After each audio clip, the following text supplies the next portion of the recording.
आज सुनिए कोहबर की शर्त का 10वां भाग। कुंवारी गुंजा के सपने देखने वाला चंदन कुछ और था। ब्याह तय हो जाने के बाद गुंजा के बलिहार आ जाने तक वह कुछ और हो गया था। गुंजा का ब्याह ओमकार के साथ तय होते ही मन की सारी करुणा और आंसू एक साथ ही चंदन पी गया। भीतर से आग सुलगती थी, ऊपर से चंदन पानी के छींटे मार मार कर उसे दबाता जाता था, किंतु उस आग को दबाने के प्रयास में उठने वाला धुआं देह की रग रग में भरता गया। चंदन भीतर भीतर ही झुलसने लगा। भरे हुए मुंह की हिरन सी हरदम मुस्कुराती हुई आंखों के नीचे कालापन छाने लगा। शेर की तरह तनी हुई छाती भीतर को दब गई। चंदन अपराधी की तरह नीची नजर किए हुए प्रायः झुककर चलने लगा। आरंभ में देह मन दोनों पर प्रतिक्रिया हुई थी। उसने चंदन के मन में एक नशा भर दिया था। सब कुछ भूलकर अपने के ऊपर से पत्थर बना वह भाई के ब्याह में जुट गया था, और अब सारी पीड़ा, सारा दुख, घोर मानसिक असंतुलन के बावजूद गरल पिए हुए शंकर की तरह चंदन अपने को नए सिरे से, नए ढंग से तैयार करने लगा। पैर का घाव अच्छा हो जाने पर अगम अथाह सागर सा चंदन पहली बार जब गुंजा के सामने पड़ा तो बड़ी मजबूती से कसा हुआ धीरज का बंधन एकाएक ही तड़ से टूट गया। गुंजा की आहत आंखों ने चंदन को दागना प्रारंभ कर दिया। गुंजा ने चंदन को अपराधी ठहरा दिया। जो कुछ हुआ था सबका जिम्मेदार। चंदन ने बिना किसी विरोध के अपने को दोषी मान लिया, और तब से वह भीतर बाहर और भी छटपटाने लगा। लू के थपेड़ों से गाछ की तरह सूखने लगा, भीतर ही भीतर घुटने लगा। आषाढ़ लग गया था। लोग भदई बोने की तैयारी करने लगे। बैसाख जेठ की तपन के बाद प्रतीक्षित आषाढ़ की बूंदें चंदन के तप्त मन को तनिक भी ठंडक न पहुंचा सके। उसने जबरदस्ती अपने को खेत के कामों में लगाया। बुआई के दिनों खाने पीने में ऐसे ही देर सबेर होती है। चंदन और भी लापरवाह हो गया। उसकी लापरवाही पर ओमकार झुंझलाता, डांटता, किंतु चंदन भाई की हर बात बिना किसी उत्तर या सफाई के सिर माथे पर ओढ़ लेता। भदई तो किसी तरह बो दी गई, किंतु इन 2-3 महीनों में चंदन के बदले हुए स्वभाव से ओमकार चिंतित हो उठा। चंदन ने घर में आना जाना कम कर दिया था। पहले भाई के साथ ही दोनों जून खाने की ऐसी आदत थी कि समय पर यदि चंदन खंड में न रहता तो ओमकार प्रतीक्षा करता, ओमकार न रहता तो चंदन रुक जाता। यह समझौता अजीब सी कड़ियों में गुथा हुआ था, पर अब इसकी एक एक कड़ी अनायास ही टूट जाती थी। चंदन प्रायः भोजन के समय खंड में न रहता। ओमकार अकेले खा आता। दिन में दोपहर की बेला ढल जाती। गुंजा चंदन की प्रतीक्षा में बिना खाए पिए बैठी रहती। ओमकार ने गुंजा को कई बार टोका था, किंतु गुंजा पर इसका असर नहीं हुआ। देर सबेर जब चंदन के मन में आता, घर चला आता, गुंजा चुपचाप परस देती। चंदन बिना कुछ बोले खाकर पश्चिम की बारी निकल जाता। गुंजा, ओमकार, चंदन तीनों के तीन एक ही मार से पस्त होकर जैसे बहरा गए। घर की खुशी एक अजीब सी खामोशी धारण करती जा रही थी। ब्याह के 2-3 महीनों में ही ओमकार घर की इस बदलती परिस्थिति से गहरी चिंता में डूबने लगा था। अपना दोष अच्छी तरह समझ लेने के बाद भी उसने सोचा था कि समय के साथ गुंजा और चंदन का मन घर के कामकाज में लग जाएगा, पीछे का सब कुछ भूल बिसर जाएगा। गुंजा से उसे संतोष हो चला था, किंतु चंदन जो बुझती आग में रह रहकर जैसे घी डाल देता था। गुंजा बुझ बुझ कर सुलग जाती थी। उड़ने वाले रंगों से बने चित्र की भांति गुंजा का खींचता हुआ चेहरा और चंदन के अबोध उतरे निर्दोष मुख का भाव देखकर ओमकार भीतर ही भीतर मथकर रह जाता। परिवार के भविष्य की बात सोच सोचकर वह मन ही मन कांप जाता। गांव के पश्चिम आम के बड़े बगीचे में 5-7 नेटुओं के घर थे। उन्हीं में से एक नेटुओं की बेटी थी बाला। गोरा रंग, भूरे बाल, देह पर धप धप सफेद साड़ी। गुंजा को गोदना गोदने आई थी। चंदन आंगन में बैठकर दाना चबा रहा था। बाला आंगन में चली आई। सिर पर की छोटी सी दौरी उतार चंदन से थोड़ी दूर बैठकर उसने पुकारा, बहुरिया। चंदन ने पीछे मुड़कर देखा। कौन है रे? बाला हंसने लगी। गांव के आदमी को भी नहीं चिन्हते? बाहर भी जब सिर नवा के चलते हो तो चिन्होगे कैसे? चंदन बाला के मुंह की ओर भटर भटर ताकता रह गया। तभी रामू भीतर से आंगन में आया। चंदन ने उससे कहा, जा भीतर से मौसी को बुलाला, कोई आया है। और तुम क्या कहते हो? बाला ने उसी भाव से पूछा। क्या कहती है? कभी सुनना चाहोगे तो सब बता दूंगी। तब तक भीतर से गुंजा निकल आई। उसे देखते ही बोली, अरे बहुरिया, ये तुम्हारे देवर हैं, एकदम भोले बाबा, गांव के लोगों को भी नहीं चिन्हते। तुम्हारी बड़ी बहन को भी हमने ही गोदना गोदा था। छोटी बहन के लिए कहाँ मर गई थी, ना जाने कितनी बार कहला के भेजा। हमारे घर किसी ने भी नहीं कहा, हम तो दौड़ के आते। कई बार तो इन्हीं से कहा। इनकी बात छोड़ो बहुरिया, ये क्या किसी को खोजेंगे? इन्हीं राह में अगर रुपए की थैली रख दो तो 20 डग पहले से ही आंख मूंद कर चलेंगे। आंख खुलेगी तब जब थैली पीछे छूट जाएगी या कोई दूसरा उठा लेगा। बाला खिलखिलाकर हंस पड़ी।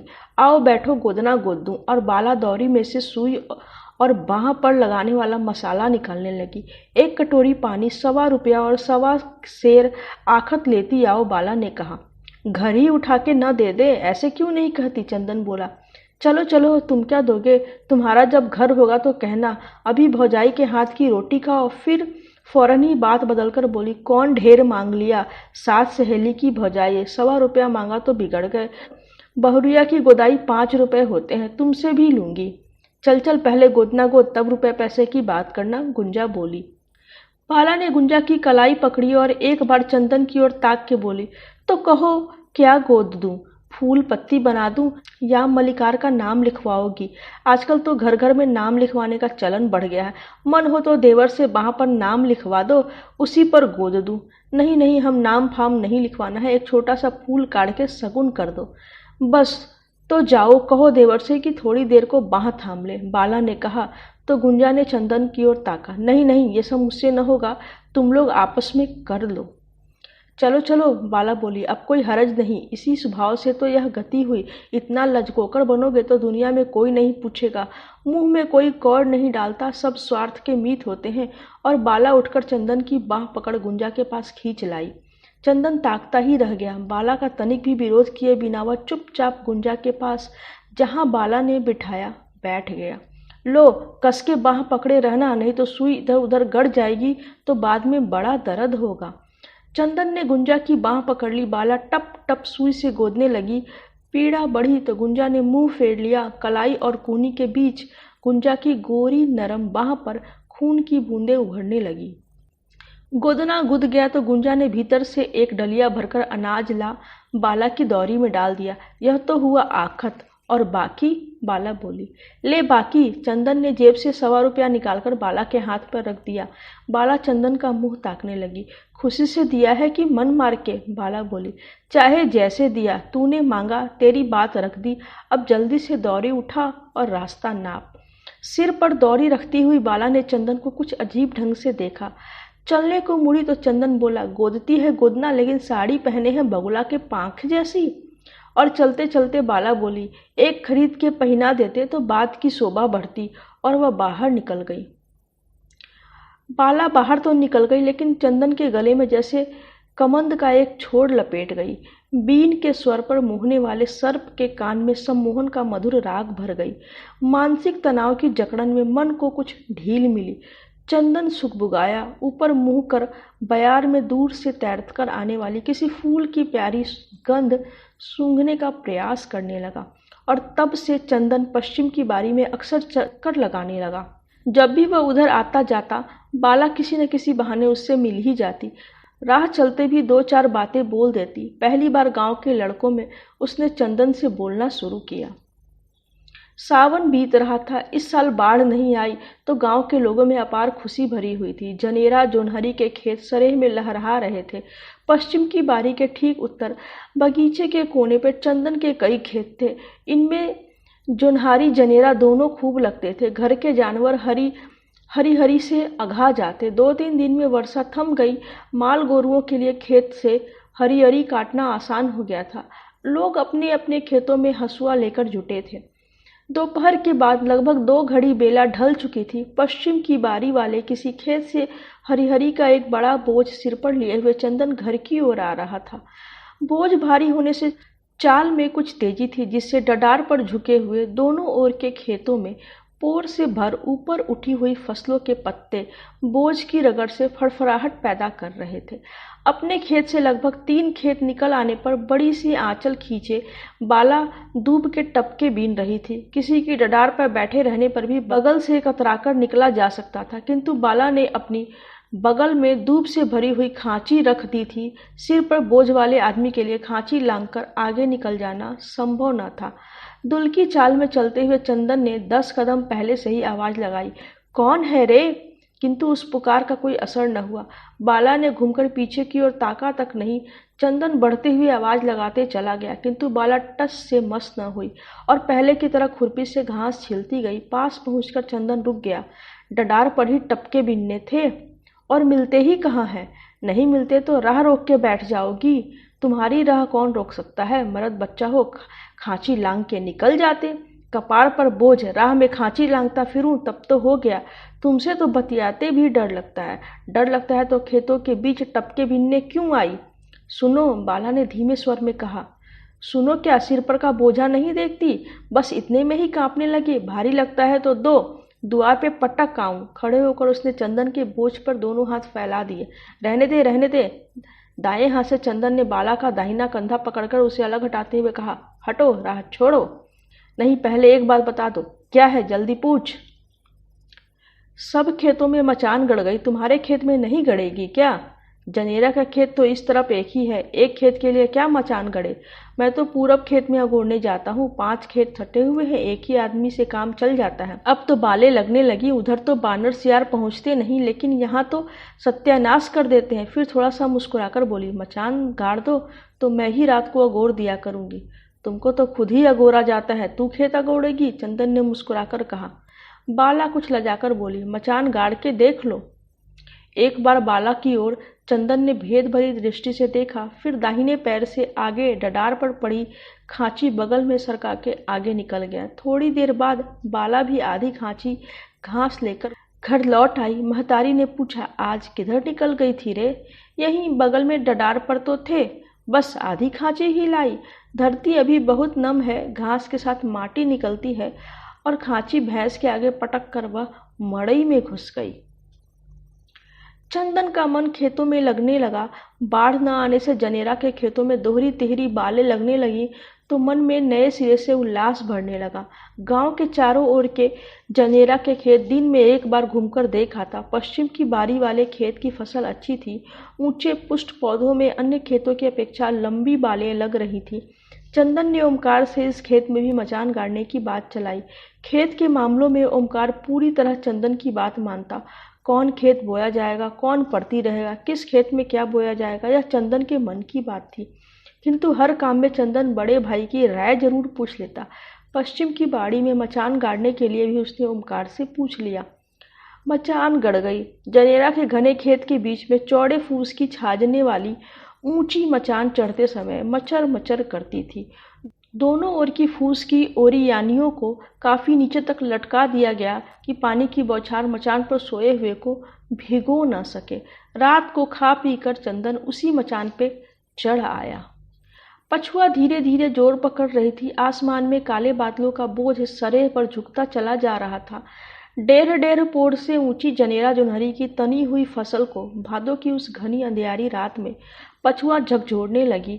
रात के सूनेपन को भेदने वाली पौधों की सरसराहट बढ़ने लगी तो चंदन सिरहाने की चादर ओढ़कर बैठ गया।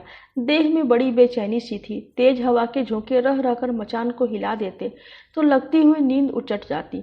चंदन जोर जोर से सियारों को हुलकाने लगा। रात का सूनापन बढ़ता जा रहा था। एक ओर 2-3 बीघे पर लंबी चौड़ी पश्चिम की बारी, दूसरी ओर 20-25 बीघे पर नदी। पलानी में से पास वाली मठिया की लालटेन की रोशनी साफ दिखाई देती थी। मौनी बाबा नियम से रात को 11 बजे सोते थे। चंदन थोड़ी देर तक सियार और जानवरों को हुलकारता रहा। मन हुआ कि दूसरे खेत के मचान पे सोए राम रतन को आवाज दे, लेकिन वह 4-5 खेत के बाद था। फिर पछुआ की सरसराहट में सुनाई ही कहाँ पड़ता था। थोड़ी देर बाद चंदन ने फिर एक बार मठिया की ओर ताका तो मौनी बाबा की लालटेन बुझ गई थी। वह मचान पे लुढ़क गया। चादर को पैर और सिर के नीचे अच्छी तरह दबाकर ओढ़ लिया। जनेरा के पत्तों पे टपटपाहट होने लगी तो समझ लिया कि पानी हो गया। सोए सोए मचान के बाहर हाथ निकाला तो पानी की बड़ी बड़ी बूंदों से हथेली में जैसे चोट लगने लगी। एकाएक मचान मचमचाने लगी। चंदन अंधकार में ही नीचे देखने की कोशिश करने लगा। दिखाई तो कुछ नहीं पड़ा, लेकिन मचान का हिलना बढ़ता गया। कौन है? चंदन ने कड़े स्वर में पूछा। कहीं कोई आहट न मिली। चंदन करवट लेकर लेट गया। बूंदों के टपके बंद होकर पानी की बौछार शुरू हो गई। मचान फिर हिलने लगी। करवट लेटे लेटे चंदन ने ही झुककर देखा। सफेद साड़ी पहने कोई औरत मचान पर चढ़ रही थी। चंदन पल भर को कांप कर बोला, कौन है रे? बाप रे बाप, एकदम शून्य हो क्या? कब से मचान हिला रही हूँ। ये नहीं होता कि तनिक नीचे उतर के देखते, यही खेत उगोड़ने चले हो? कहती हुई बाला ऊपर चढ़ाई। अरे तुम यहाँ क्या करने आई हो? पानी और तेज हो गया। बगल से पानी की बौछार भीतर आने लगी तो बाला चंदन के पास और सरक गई। भीतर से दोनों किनारे से बंधे हुए टाट के पर्दों को चंदन ने गिरा दिया। तब पानी से थोड़ा बचाव हुआ। 8 दिन पहले कहा था मचान आज गाड़ी है? बाला ने पूछा। भादों की आधी रात की अन्हारी बारी में कैसे निकली रे? तुझे डर नहीं लगा? हमको डर फर नहीं लगता। और घर के लोग? बाबू 3 दिन के लिए कहीं काम से गए हैं। माई की नाक बज रही थी। अगर जग गई तो? जग भी जाएगी तो क्या करेगी? वह तो कह रही थी कि मैं तुमसे बहुत न बोला करूं, गांव में बदनामी हो जाएगी। मैंने कहा हो जाएगी तो हो जाए, जिससे मेरा मन मानता है बोलूंगी। बदनामी का डर है तो मेरी शादी कर दे, आखिर आँख की ओट हो जाऊंगी। एकाएक बड़े जोर से बिजली चमकी। बिजली की कौंध से हल्के से प्रकाश में दोनों ने एक दूसरे को देखा। फिर इतनी जोर की कड़क हुई कि डर से बाला ने चंदन को कस कर पकड़ लिया। गरज के साथ पानी की बौछारें तेज होने लगी। मूसलाधार जल में इतनी तेजी आई कि बात करना कठिन हो गया। हवा तो थम गई, किंतु पानी की तेज बौछारों से जनेरा जनवरी के खेत, बगल का बगीचा एकदम से ढक गई। न जाने रात कितनी देर तक ऐसा चलता रहा। भोर होने के बाद भी चंदन सोता रहा। अगल बगल के मचान वाले उठकर अपने अपने घर चले गए थे। नींद खुली तो मौसम कुछ कुछ साफ हो गया था। पानी के उमड़े हुए बादल तो नहीं थे, लेकिन हल्की हल्की झींसी पड़ रही थी। मचान पे बैठे बैठे ही उसने चारों ओर सरेह में नजर दौड़ाई। जोनहरी, जनेरा और अरहर के पौधे रात के पानी की मार से जैसे पस्त होकर झुक गए थे। करीब करीब सभी खेतों में पानी भर गया था। नीचे पैर लटकाकर चंदन चांचर पर कुछ देर बैठा रहा। रात की बरसात मन में सिहरन भर देती थी। पोर पोर ढीले पड़ गए थे। रग रग की जकड़ खुल गई थी, किंतु देह में सुस्ती और नींद न आने से आंखों में कड़वाहट भरी हुई थी। जी चाहा फिर लेट जाए, लेकिन माल गोरुओं को नाद से लगाने की देर हो रही थी। दरी, लाठी और ओढ़ने वाली चादर कंधे पर रख धीरे धीरे नीचे उतर गया। डडार पानी में डूब गए थे। निर्मल जल में डडार के ऊपर उठी हुई दूबों को रौंदता हुआ चंदन द्वार की ओर चला। बारी के बीच से बालों की मड़ई से सटकर राह गई थी। मड़ई के पास पहुंचा तो अनायास ही निगाह घूम गई। बाला नाद पर लगी भैंस को कुट्टी डाल रही थी। चंदन से देखा देखी हुई तो बाला के मुंह पर गुलाबी हंसी बिखेर गई। चंदन फिर आगे बढ़ गया। चंदन द्वार पहुंचा तो ओमकार ने गेरुओं को नाद से लगा दिया।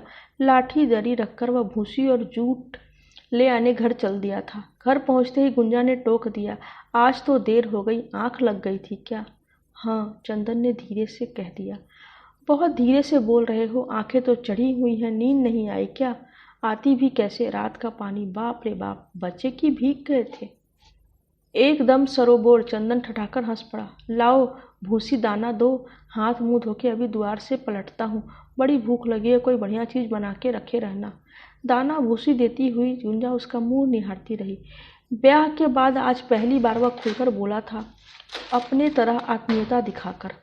चंदन दूध लेकर लौटा तो जलपान तैयार था। मोटे मोटे घी में तले हुए 4 लिट्ट और बड़ी सी गुड़ की एक भेली फोड़कर थाली में फैलाकर गुंजा ने चंदन के आगे सरका दी। चंदन खाने लगा। गुंजा ने सारा दूध औंटने के लिए कढ़ाई में डाल दिया। चारों लिट्टियां खाकर जब कटोरा भर गर्म दूध पेट में उतर गया तो पीछे के खंभे से पेट टिकाकर चंदन बोला, अब जाके देह में जान आई है। क्यों, आज क्या बात है? अब तक बेजान कैसे हो गए थे? देह ही तो है, डूबती उतरती रहती है। गुंजा के मुंह को ध्यान से देखते हुए चंदन बोला।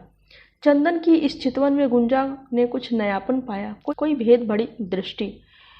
एक अजीब से जिज्ञासु भाव से वह चंदन को देखती हुई बोली, आज क्या बात है? कुछ नहीं, तुमने पूछा तो वैसे ही कह दिया था। सकल पदारथ यही जगमाही, कर्महीन नर पावत नाही। अब मेरी कौन कौन बात जानोगी? थोड़े दिनों में मेरा ब्याह होगा, मेरी औरत आएगी, मैं पूरा गृहस्थ बन जाऊंगा, फिर मुझमें नया क्या रह जाएगा? कभी रहा भी नहीं था। जो था उसका मोल भाव करने वाला हाथ उठ जाने के बाद आया। और चंदन उठकर चला गया। गुंजा वैसे ही मुंह ताकती रह गई। उसके बाद से भादों की प्रत्येक रात चंदन ने पश्चिम की बारी वाली जनेरा के खेत की मचान पर ही काटी।